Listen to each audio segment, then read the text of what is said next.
Nagkausap na kami ni Shoutse. Hindi ko siya mahal. At hindi ko siya pakakasalan. Kung ganon, tumawag ka sa pamilya niya ngayon din at humingi ka ng paumanhin. Kunwari wala akong alam sa pangyayari. Ayoko. Ginawa ko lang ang nararapat kong gawin. Hindi ko kailangang humingi ng paumanhin. Tawagan ang pamilya ni Shoutsu. Hanapin si Mr. Ho at ako ang kakausap. Papa! Teka! Asa! Ano ginagawa mo? Ma! Makinig kayo! Mahal ko si Sanjay! Wala ko ibang pakakasalan maliban sa kanya. Makinig ka! Hindi ka ang magdedesisyon sa iyong buhay. Ang anak ni Mr. Ho na si Shoutsu ang napili ko maging daughter-in-law. Ito ang tandaan mo. Ang pangalan ng hampas lupang niya. Huwag na huwag mong mababanggit dito sa ating pamamahay. At kahit kailan hindi pwedeng tumutong dito. Ma! Ba't pati kaligayahan ko pinakikialaman nyo? Iniisip nyo lang ang inyong sarili. Tignan nyo nangyari sa kapatid ko. Inalayo nyo siya sa kanyang minamahal. At ipinakasal sa anak mayaman. Kahit hindi siya nagre-reklamo, alam kong masakit yun para sa kanya. At yun ang pinakamalaki niya pagkakamali. Hindi ako gagaya sa kanya. At makikinig sa inyo. Ito lang ang aking masasabi. Hindi ko papayagang dungisan mo ang pangalan ng ating pamilya. Tuloy ang kasal ninyong dalawa anuman ang mangyari. Hindi ako magdedesisyon tungkol sa bagay na ito. Kami ng papa mo ang gagawa ng paraan para manatili ang ating negosyo. Alam nyo dahil sa inyong pagiging makasarili. At ang pagpapakasal ko kay Shoutse, pagsisisihan niya habang buhay. At ako, habang buhay kong dadalhin yun. Ma, gusto niyo ba talagang sirahin ang buhay ko?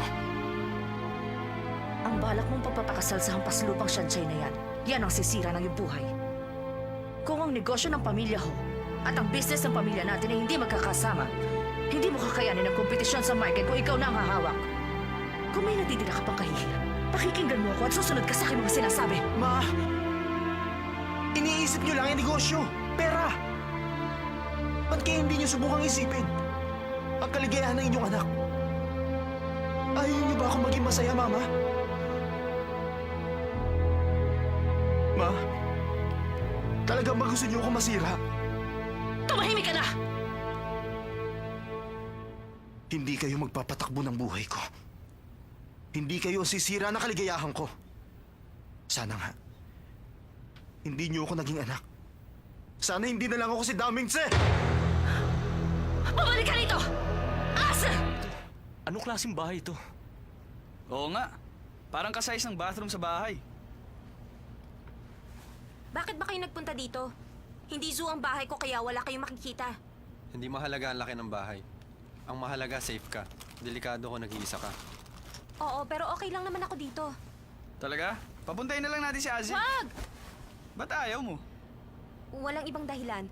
Maliit lang itong bahay at hindi rin naman siya makakaupo. Sigurado ako maiinip kayo kaya aalis din kayo. Bakit niyo pa siya papupuntahin dito? Ano nga kaya ginagawa ni Azzy ngayon? Hindi siya pumasok kanina. Ang akala ko ba okay na silang dalawa ngayon ni Shoutse? Sanchay, may balita ka na ba sa kanilang dalawa? Aba, malay ko sa kanila. Uminom na lang tayo at wag na natin siyang pag-usapan. Sino kaya yan? Teka, sandali lang titingnan ko ah. Andyan na! Cheers! Cheers!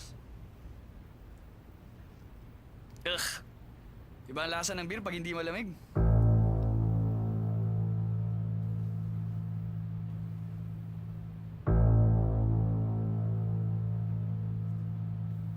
Ang buong akala ko hindi na tayo magkikita, Shanshay. Pero may isang bagay lang akong gustong sabihin sa'yo. Ano ba talaga ang ginawa mo? Ang mama ni Shoutse, si Madam Ho at ang anak kong si Azel, halos sabay nila akong kinausap para ikansilang kasal. Hanggang kailan mo pa iikutin ang ulo ni Dao Mingse hanggat hindi mo nakukuha ang lahat ng gusto mo? Pero wala po akong ginagawa. Alam kong yan ang isasagot mo sa akin. Mukhang mahusay ang paraang itinuro sa'yo ng iyong mga magulang. Na kahit ang isang normal na tao hindi mag-iisip o maghihinala sa maruming paraan mo. Auntie, bumababa ang paggalang ko sa inyong mga sinasabi. Anong paggalang ang sinasabi mo sa akin? Ganyan ba ang sinasabi mong paggalang? Auntie, sa tingin ko si Ase at si Shoutse meron lang konting hindi pagkakaintindihan. Meron man o wala. Sa tingin ko, hindi ka nabibilang sa aming lipunan kaya wala kang karapatang magbigay ng opinyon. Nabalitaan ko nga pala na ang mga magulang mo'y lumipat na sa tabing dagat. Nakakaawa ka naman. Bakit naman kasi napakataas ng kanilang pride? Sana tinanggap na nila yung $10 million para walang problema. Hindi naman kaya ang pagdadala mo ng mga lalaking ito sa inyong bahay ay bahagi din ng iyong maruming balak? Huwag niyong kalimutang may matalas ng ngipin ng tigre. Matandang mangkukulam. Matandang mangkukulam? Sino pa ba? Ikaw ang kausap ko. Baliw na mangkukulam. Kung ayaw niyong mawala ang inyong anak, ibili niyo siya ng kulyar at itali niyo sa inyong bewang. Sandali lang, Shanchay. Sino ka ba sa akala mo? Wala kang karapatang pagsalitaan ako ng ganyan. Wala akong sinabi sa lipunan. At sa inyong paningin, damong ligaw lang ang katumbas ko. Pero isang bagay ang malinaw kong sasabihin. Ginagawa ko ang lahat para hindi ako maliitin ng mga tao. Alam niyo, ngayon ko lang nalaman para pala kayong walang pinag-aralan. Kayo ang pinakamasamang tao ang aking nakilala. At para sa inyo, ang anak niyo lang ang pinakamahalaga. At ang iba, para sa inyo walang kwenta. Hindi na kayo dapat nagpunta pa. Umalis na kayo!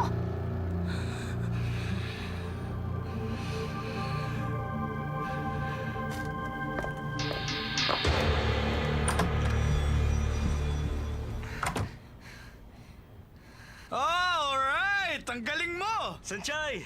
Pinabilib mo kami ah! Nakita mo ba ang mukha niya? Akala ko nga sasabog na eh. Sanchay, sabi mo damong ligaw ang tulad mo. Pero ang tapang ng isang damong ligaw, talaga namang hinangaan ko. Bilib kami sa'yo. Hindi ko kasi matanggap ang mga sinabi niya. Kaya hindi ko napigilan ang sarili kong pagsalitan siya na hindi maganda. Ah, kung ganon, break na pala si Xiaotzu tsaka si Azi. Sabi ko na nga ba sa inyo, hindi magtatagal ang dalawang weird na yun. Pero ang bilis naman yata. Sansay, ano ang gagawin mo? Hindi basta susuko ang mama ni Ase. Tama nga si Laydon. Kailangan natin umisip ng paraan. Hindi mo to pwedeng takbuhan. Hindi ako tatakbo at hindi rin ako magpapatalo sa kanya. Habang tinatapakan niya ako, lalo akong lumalakas. Makikita niya ang tapang ng isang damong ligaw. Paano mo nga pala siya lalabanan? Paano nga ba yun? Siya ang female tycoon ng buong hotel industry. Isa pa, siya ang reyna ng Daoming Corporation. Eh ano naman sa akin? Tao pa rin naman siya. Alam mo, hindi mo siya kilala. Kaya niyang pabagsakin ng sino man anumang oras. Nakakainis na kayo. Kanina lang sumusuporta kayo. Tapos ngayon pinahihinaan niyo loob ko. Pero hindi pa rin ako magpapatalo sa kanya. Hindi sa ganon, Sanchay. Gusto naming malaman ang eksaktong plano mo. Naisip kong... Ano ba? Bakit kayo ganyan? Makipag-date ka kay Ase. Ano sa tingin mo? Ayoko. Huwag na lang. Magandang ideya yun.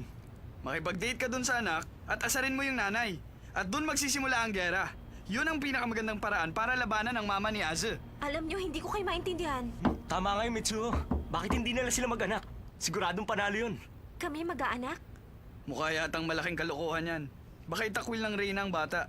O kaya kunin yung bata tapos si Shansai... Teka muna sandali. Sinabi ko ba sa inyo ngayon na seryosohin natin ang usapan? Sinabi mo na. Pwede ba nating i-rewind? Babawiin ko lang ang mga sinabi ko. Aba, hindi na pwede. Pumapalakpak na ang audience mo. Ano ka ba? Sinabi mo na, Sansay. Wala nang dahilan para umurong ka pa. Wala kang dapat na ikatakot. Isa pa, hanggat mahal ka ni Ase, kahit hindi mo paharapin ang reynang yon, hindi ka pa rin makakaiwas sa gera. Ano man ang mangyari. Nandito kami tatlo para tulungan ka. Tama yon. Kailangan ituloy mo. Nandito lang kami. Tutulungan ka namin.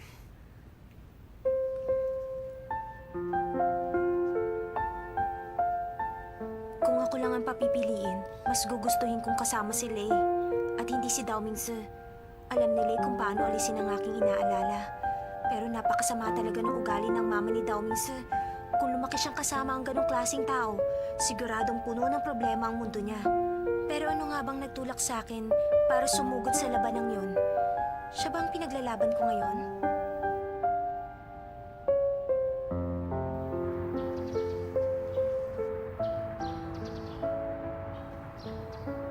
Alam niyo, kung hindi lang naging matigas ang ulo ni Ase at basta na lang niya tinanggap si Xiaotzu, sa bandang huli, lahat tayo masaya. Kung ganun pala, yung sinabi natin kanina kay Shansai na makipag-date kay Aze, ay hindi pala isang magandang ideya. Di ba meron tayong kasabihang, the future is in your own hands? At alam nating lahat yon. Pero sa akin palagay, hindi bagay sa atin ang kasibayan na yun. Huwag mo nang sabihin yan. Lay, kung sakaling hindi mo give up si Sanchay para kay Ase, ano kaya mangyayari? Magkakapatid tayo. Pero di natin alam ang feelings ni Lei. Hindi dahil sa kinakampihan ko si Azu. Kaya lang, ang sinabi mong yun, hindi yun makakabuti sa ating lahat.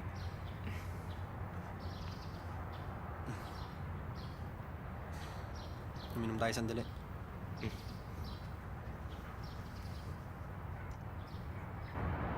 Yung tinitiran ngayon ng hampas lupang yun, maging ang mga lupang nakapaligid doon, bilhin mong lahat. Opo, madam.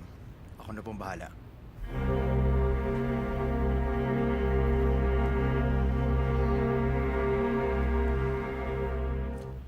Seryoso ka ba talaga? Nalaman niya hindi na ako magpapakasal at tinaman niya si Mama? Pero bitiwan mo na ako, nasasaktan na ako! Sasabihin sana namin sa'yo kagabi. Kaya lang hindi namin alam kung nasan ka. Oo nga, at alam na ng mama mo kung saan siya nakatira. At ang personality niya. Hindi siya basta manunood lang.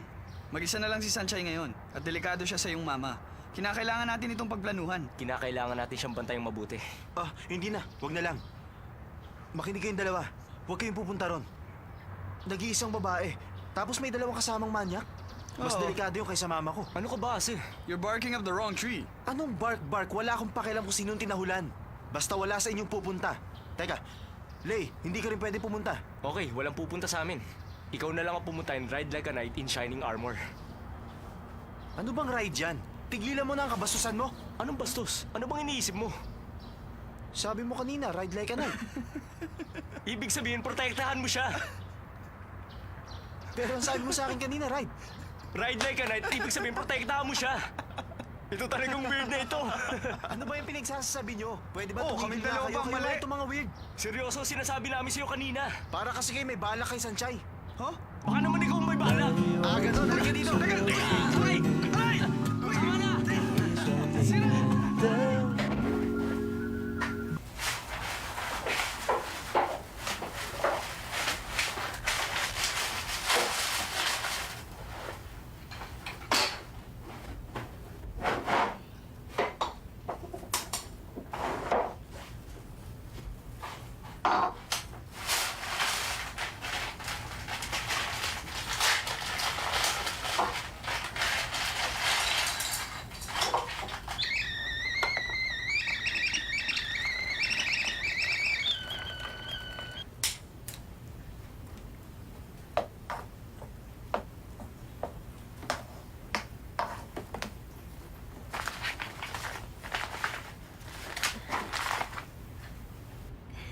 Galing kina Mama.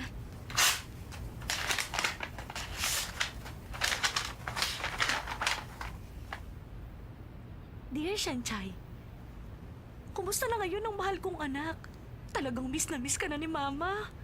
Alam mo, pinipilit kong masanay sa ganitong klaseng buhay sa tabi ng dagat. Pero anak, pasensya ka na muna ha. Sa ngayon kasi hindi pa kami makapagpadala sa'yo ng pera.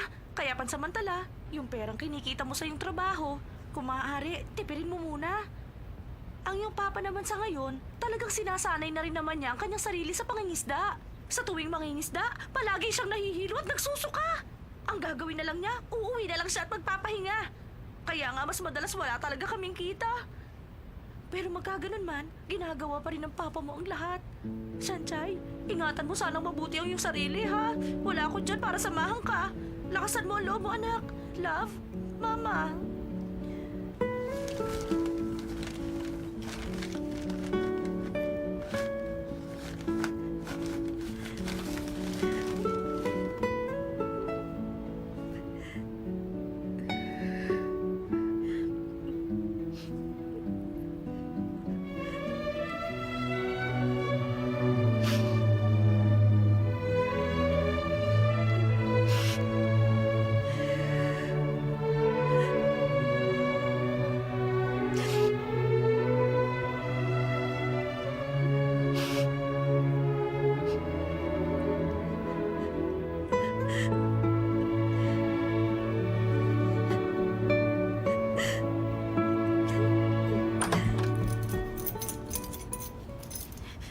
Kayo po pala. Nandiyan ka na pala, Sanchay. Siya nga pala. mag-impake ka na. Bakit po? Dahil po ba hindi pa ako nakakabayad ng upa? Pag nakasweldo na po ako sa susunod na buwan, ibibigay ko na po sa inyo kagad. Sige na, parang awa niyo Nako, na. Ineng, naipagbili ko na itong bahay. Kaya hindi ka na pwede rito. Ang mabuti pa, maghakot ka na at umalis ka na ngayon. Tungkol naman dun sa hindi mo nabayarang upa, ganito. Huwag mo nang bayaran. Binabalaan kita. Huwag ka na magpaumaga rito. Dahil bukas, may mga taong darating. Baka itapon sa labas lahat ng mga gamit mo. Ikaw rin.